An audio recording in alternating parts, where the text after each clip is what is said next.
Ustaz, bagaimana cara ikhlas yang benar-benar sesuai tuntunan Al-Quran? Ya, kita keluarkan surat Al-Ikhlas. Betul nggak? Cara ikhlas sesuai tuntunan Al-Quran, keluarkan surat Al-Ikhlas. Ya sudah. Apa itu ikhlas? Itu dulu cara ngajinya. Apa itu ikhlas? Apa itu ikhlas? Tulus. Apa itu tulus? Ikhlas. Ya, itulah. Saya tulis ini ya. Baik. Dari belakang kelihatan ini? Oh, bagus. Saya tuh suka kagum ya. Kagum dimanapun berada. Bukan hanya di sini. Kalau saya bertanya kepada yang paling belakang, itu selalu kelihatan. Padahal belum saya tulis. Ikhlas. Ya, ini ya. Tuh, pelan-pelan. Ikhlas ini dari kata akhlasa asalnya. Akhlasa, yukhlisu ikhlasan. Akhlasa, gini. Akhlasa. Akhlasa itu asalnya dari kata khalasa tambah a. Itulah cepat membahasnya, singkat padat. A plus. Ya, ini kan awalan ini a nih, nah, tambahannya. Plus khalasa. Simpan a-nya dulu. Kita ke khalasa dulu. Khalasa itu asalnya sesuatu yang bening, yang enggak bercampur dengan apapun, yang murni. Makanya ini nih dalam bahasa Arab disebut dengan al-ma'ul khalis. Air bening. Bukan air putih. Kalau air putih apa? Susu. Air putih apa? Ya. Kalau yang coklat apa? Teh. Yang hitam apa? Kopi. Yang putih apa? Kalau ini air apa? Bening. Nah, ini khalasa namanya. Khalasa. Kalau dibawa ke pemilik pelakunya disebut khalis. Ya, misalnya ada yang namanya khalis. Maksudnya apa? Orang itu seringkali menyaring segala yang keluar dari dirinya sehingga selalu bening, bersih. Makanya kalau ada orang namanya khalis, kata-katanya nggak boleh kotor. Karena itu bukan bagian dari cermin kebeningan hatinya. Catat itu ya. Termasuk pandangannya jangan memandang yang kotor. Karena itu bukan dari cerminan namanya. Itu khalasa namanya. Kalau kita ingin berusaha menyingkirkan yang kotor, menanggalkan, ditanggalkan, digelincirkan, izalah, tanggalkan supaya yang bersihnya saja yang muncul. Maka tambahkan hamzah di depan kata dasarnya. Dari khalasa tambah hamzah. Maka harakat ini huruf pertama kan kha fathah ya. Lihat ini, fathah. Fathahnya pindahkan ke depan. Jadi a, ini sini a. Karena ini dipindah, maka ini mati, hilang. Jadi akhlasa. Di akhlasa itu usaha yang sungguh-sungguh untuk menghilangkan yang kotor-kotor, yang mencampurinya. Sehingga nggak ada campuran lagi. Kalau ini air bening ada campurannya, saya bersihkan campurannya sehingga tersisa yang beningnya saja. Maka prosesnya disebut dengan akhlasa. Sudah? Sifatnya, karakternya, sifat yang membebaskan diri sudah hilang dari campuran sehingga bening saja. Itu karakternya, sifatnya disebut dengan ikhlas. Di ikhlas itu asalnya keadaan yang murni, bening, yang tidak bercampur dengan motivasi atau keadaan apapun di luar dengan tujuan pokok yang ingin diraih. Misal, tujuan kita beribadah kan karena Allah kan? Nyembah siapa? Allah, ya. Wa ma khalaqtul jinna wal insa illa liya'budun. Kata Allah, aku enggak ciptakan jin dan manusia kecuali untuk menyembah aku. Maka kalau kita menyembah, nyembah siapa? Allah. Tujuan kita pada siapa? Allah. Maka jangan pernah nanti ada penyerta-penyerta, motif-motif lain yang menyertai ibadah kita sehingga keluar dari fokus. Keluar dari tujuan asal. Karena tidak sedikit nanti ada orang yang ingin ibadahnya seharusnya dilihat Allah karena Allah. Ibadah yang dikerjakan karena ingin diperhatikan Allah sifatnya disebut ihsan namanya. An ta'budallaha ka'annaka tarahu fa illam takun tarahu fa innahu yarak. Hadis Muslim, hadis yang ke-8. Engkau berusaha menyembah Allah dan merasa diawasi sekalipun engkau tak mampu melihatnya. Itu ihsan namanya. Nah, ibadah yang ingin dilihat oleh makhluk bukan khalik disebut riya namanya. Riya. Imam mimpin. Bismillahirrahmanirrahim. Alhamdulillahi rabbil alamin. Maghrib. Bagus. Bapak komen setelah sholat. Masya Allah Ustaz, tadi bagus sekali suaranya. Mudah-mudahan Ustaz dijaga. Isya ditambahin cengkoknya dikit. Karena pujian tadi. Alhamdulillahi rabbil alamin. Misalkan, karena tujuan untuk didengar oleh orang yang tadi. Atau ingin kelihatan oleh yang lain, saya pun bisa sholat berjamaah. Maka ingin dilihat disebut dengan riya, ingin didengar disebut dengan sum'ah. Itu yang menggeser dari ihsan. Fawailul lil musallin. Alladzina hum an salatihim sahun. Alladzina hum yura'un. Riya itu pengen dilihat orang. Bahasa kekiniannya pencitraan. Paham? Sedekah karena pencitraan. Bapak, ada Masjid Miftahul Jannah di Gede Bage akan renovasi. Saya yang tanggung semuanya. Saya kasih 1 miliar. Tapi tolong pasang spanduk dari Sabang sampai Merauke. Ini Haji Fulan, misal. Nah, itu riya namanya. Itu mencampur sesuatu dari yang pokok. Kalau kita ingin tepikan berusaha lillah, sifatnya disebut dengan ikhlas. Orang yang berusaha mewujudkan itu, berusaha namanya mukhlis. Jamaknya mukhlisin. Nah, kita itu diperintahkan oleh Allah sepanjang ibadah usahakan yang ikhlas. Jadi usaha kita yang dilihat oleh Allah. Nanti Allah yang ngasih hasilnya. Orang yang berusaha untuk ikhlas disebut mukhlis, jamaknya mukhlisin. Turun surah Al-Bayyinah, surah 98 ayat 5.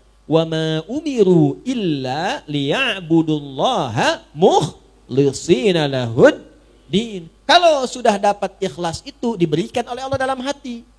Kalau sudah ada dalam hati, enggak pamrih. Dia enggak mikir apa-apa. Yang penting Allah ridha. Jadi walaupun dia ngasih ketahuan orang, dia udah enggak peduli dengan orang. Ada level seperti itu ada. Sudah enggak ngaruh, mau muji mau enggak, kadang-kadang dia potong. Akhi, wah antum itu, udah. Itu mah rezekinya dia aja ditipin Allah sama saya. Kalimatnya itu sudah nyaman. Tertanam dalam jiwanya, fokus tujuan ibadah hanya lillah. Kalau sudah Allah berikan sifat ikhlas itu berubah dari mukhlis menjadi mukhlas. Ada ikhlas, ada mukhlis, ada mukhlas. Mukhlis, ada mukhlas. Kalau sudah mukhlas, maka tingkat ini adalah tingkat di antara yang tertinggi dari hamba Allah yang sulit ditembus oleh setan. Jadi setan itu kalau sudah ketemu orang mukhlas, dia sudah give up. Nyerah dia. Memang dia masih menggoda untuk menunaikan tugas gitu kan. Ya, tapi tugasnya menjadi formalitas karena nggak bisa ditembus. Itu sudah pengakuan setan sendiri. Ada di mana? Di surah 15 ayat ke-40. Nah, Quran surah Al-Hijr surah 15 ayat 40. Illa ibadaka minhumul mukhlasin. Ya Allah, aku akan goda setiap anak cucu Adam dari depan, dari belakang, dari kanan, dari kiri. Di kanan, kiri, depan, belakang itu setan datang. Ya, kenapa enggak dari atas? Karena atas itu adalah bagian dari Allah untuk memberikan bimbingan lewat malaikat. Kenapa enggak di bawah? Sudah dikubur. Kalau sudah dikubur, setan enggak goda lagi. Kalau setan masih menggoda mayit, kurang kerjaan setannya. Orang udah enggak ada beban ibadah kok masih digoda. Paham ya? Nah, inilah mukhlas. Kalau sudah jadi mukhlas, gak bisa ditembus. Illa ibadaka minhumul mukhlasin. Kecuali hambamu yang mukhlas. Makanya suratnya surah 15. 15 itu Al-Hijr. Hijr itu benteng. Jadi kalau kita sudah ikhlas baik, punya benteng kita yang gak bisa ditembus. Tetap digoda. Tapi bukan berarti selamanya akan begitu. Masih dipertahankan. Pertahankan dengan apa? Dengan jalan. Apa jalannya? Jalan besar itu disebut syara. Konsepsinya disebut dengan syariat. Maka munculnya syariat. Jadi untuk ikhlas itu lewat syariat. Apa bentuknya? Nanti turunannya lewat ibadah. Apa di antara detilnya? Lihat aja, setiap ada kata yang membimbing pada keikhlasan, amalannya itu yang mengantarkan pada ikhlas. Di mana ditemukannya? Gampang. Setiap ada ayat, ada dibuka dengan kalimat iman, maka amalan setelahnya mengantarkan pada ikhlas. Kalimat iman pertama Al-Baqarah ayat 3. Alladzina Alladzina yu'minuna bil ghaib wa yuqimunas shalah. Tuh, kalau kita melatih sholat dengan baik, dapat ikhlas. Jangan cukupkan pada yang fardu. Karena yang tidak pengen banyak ikhlas pun 5 waktu juga. Kalau pengen dapat itu menjadi mukhlas, maka latihan, tambah sunnahnya, tahajud bangun. Gak apa-apa, malam pertama itu gak apa-apa, 2 rakaat juga gak ada masalah. Nanti setelah menikmati itu akan tambah 4, witirnya baru 1, sampai nanti 10, witirnya 1, 11. Ada yang makin enak, makin nikmat jadi 23, ada yang 39. Itu masing-masing mendapatkan kenyamanannya. Nanti setelah itu tiba-tiba paginya udah syuruk dia, dapat duha lagi pertengahan, duha akhir, rawatibnya. Kalau udah terbiasa dengan sholat sunnah, itu suasana hatinya akan beda. Makanya amalnya pun akan lain. Itu sholat tuh, itu baru sholat. Tuh, kaget kan? Dan kalau sudah sholatnya bagus itu nanti akan ada pancaran. Di antara pancarannya sudah bisa gemar berbagi. Kalau sholatnya sudah bagus, nggak harus dengan harta. Jangan selalu diartikan dengan harta. Berbagi perhatian, berbagi ilmu, berbagi petunjuk pada kebaikan. Makanya setelah sholat, lanjutannya infak. Wa mimma razaqnahum yunfiqun. Infak pun masih latihan juga. Jadi begitu Anda banyak memberi, berbagi, bukan memberi ya, berbagi. Maaf ya, dibagikan. Kenapa dibagikan? Karena Allah titipkan. Jadi yang dibagi itu titipan Allah, bukan punya Anda, bukan punya saya. Mumpung Anda yang dititipi, cepat ditunaikan. Sebelum itu dicabut, dititipkan pada yang lain. Itu cara bacanya. Dari mana taunya bahwa itu bagian orang lain, bukan kita? Maka lihat kebutuhan kita itu seperti apa dalam sebulan. Ada anak, ada istri, kan? Atau sebaliknya, istri ada suami, ada anak. Ada siapa lagi? Bagaimana kebutuhan sebulannya? Berapa banyak yang dibutuhkan? Keluarkan dulu, simpan dulu. Lalu setelah itu, kalau kita sebut bagian dari kelebihan, apa rencana-rencana masa depan yang paling dekat? Atau yang jauh, itu yang kita sebut dengan tabungan. Kalau sudah terpenuhi itu, lebih dari itu hak orang lain yang Allah titipkan lewat kita. Nanti disebutnya infak. Infak itu banyak nanti. Kan infak pertama untuk keluarga. An-Nisa ayat 34. Infak kedua untuk kerabat terdekat nanti. Seperti orang tua. Orang tua itu bukan dizakati, tapi diinfaki. Dalilnya mana? Al-Baqarah ayat 215. Yas'alunaka madza yunfiqun. Mereka bertanya padamu Muhammad sallallahu alaihi wasallam, apa yang harus diinfakkan? Qul ma anfaqtum min khair. Kalau mau infak kata Allah yang terbaik. Jangan engkau enggak suka lihatnya saja dibagi orang. Ada di Al-Baqarah ayat 267 sampai 269. Wala tayammamul khabitha minhu tunfiquna walastum biakhidhihi illa an tughmidu fi. Jangan kasih orang benda yang kamu lihat saja sudah enggak suka. Ya. Jangan masukin kotak infak. Keadaan uang yang Anda lihat aja udah enggak suka. Ini lecek di bank aja enggak diterima, masukin aja kotak infak tuh. Misalnya. Nah, jangan seperti itu. Itu langsung dapat penolakan dari Allah. Kalau sudah ada yang terbaik, yang bagus, maka kepada siapa diberikan? Lil walidain, orang tua. Orang tua tuh memang enggak pernah minta di lisannya. Tipikalnya begitu. Tapi kadang-kadang kode kerasnya itu sering muncul lewat sikap. Itu harus pandai dibaca. Alhamdulillah. Nah, mama cekap teh jagong oge ya. Oh, berarti kemarin makan jagung. Segera kirimkan berasnya. Ya, oh pengen mangga. Tadi ngalangkung ke Kosambi, ini rawas pisan ketinggalnya. Cepat ke Kosambi. Apa yang disebutkan cari. Kalau memang bisa didapatkan. Kalau ada kelebihan harta yang Allah titipkan, orang tua 9 bulan lebih 10 hari dikandung, dirawat-rawat, diberikan ASI. Kalaupun Anda sukses kata Allah, jangan bangga dulu, bukan karena kerja keras Anda. Mungkin itu tangisan ibu Anda yang sering berdoa kepada Allah. Minta anaknya jangan seperti saya ya Allah. Mungkin itu keluh keringat ayah Anda yang dulunya ke sawah, serabutan, minta sama Allah, ya Allah, tinggikan derajat anak saya. Jadikan dia lebih nyaman. Gak apa-apa saya begini ya Allah, yang penting anak saya nyaman tidurnya. Kuliahnya tinggikan, sekolahnya tinggikan, berikan derajatnya.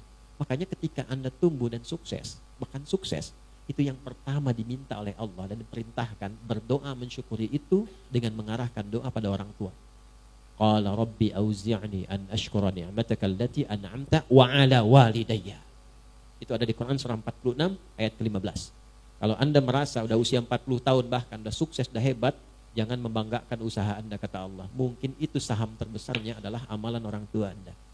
Maka dari itu, kalau belum mampu memberikan sesuatu yang, ya, kalau membalas itu nggak mungkin. Yang bisa dilakukan adalah memberikan kasih yang sekiranya mendekati apa yang bisa dilakukan. Ada seorang anak mengatakan pada orang tuanya, setelah dia memberikan bakti luar biasa. Ya, jadi ini kisah nyata. Saya tuh dulu waktu 90-an tuh masih banyak buku-buku bagus tuh.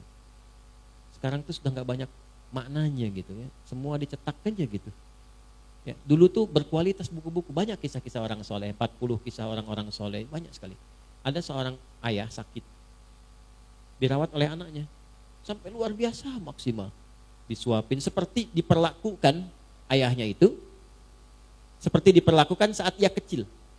Ya, ke toilet, diantarkan, dibersihkan kotorannya, macam-macam lah. Sampai satu kali anaknya komen, "Alhamdulillah ayah, aku telah bisa membalas jasa-jasa ayah, perawatan seperti ayah telah merawat saya waktu kecil." Apa jawab ayahnya? Tidak, nak, belum sampai kamu pada level itu. Kenapa ya?